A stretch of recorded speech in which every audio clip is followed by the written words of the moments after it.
King of pop এই উপাধি শুধু একটি নাম নয়, এটি একটি ইতিহাস।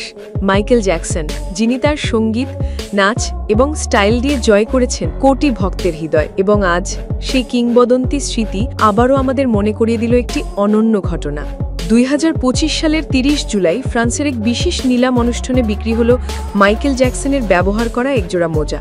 না, এটি কোনো সাধারণ মোজা নয়। এই মোজাটি তিনি পরেছিলেন 1997 সালে ফ্রান্সের নিম শহরে অনুষ্ঠিত এক কনসার্টে। মোজাটির বিশেষত্ব, এটি ছিল সাদা স্পোর্টস মোজা যার গায়ে বসানো ছিল ঝলমলে রাইনস্টোন।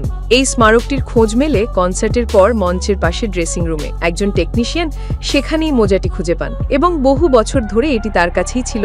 সময়ের সাথে কিছুটা হলুদাভ হয়ে গেলেও সেটি হয়ে ওঠে এক অমূল্য স্মৃতি। প্রথমে ধারণা করা হয়েছিল মোজাটি হয়তো $3,000 থেকে $4,000 বিক্রি হতে পারে, কিন্তু নিলাম শুরু হতেই দাম হু হু করে বাড়তে থাকে।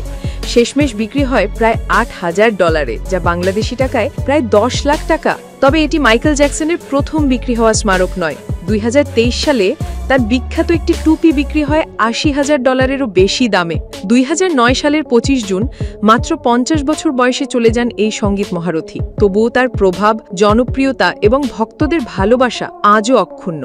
তার ব্যবহার করা একটি মোজাও হয়ে ওঠে অমূল্য এক স্মৃতি, যা আজও প্রমাণ করে মাইকেল জ্যাকসন কেবল একজন শিল্পী নন, তিনি এক জীবন্ত কিংবদন্তি।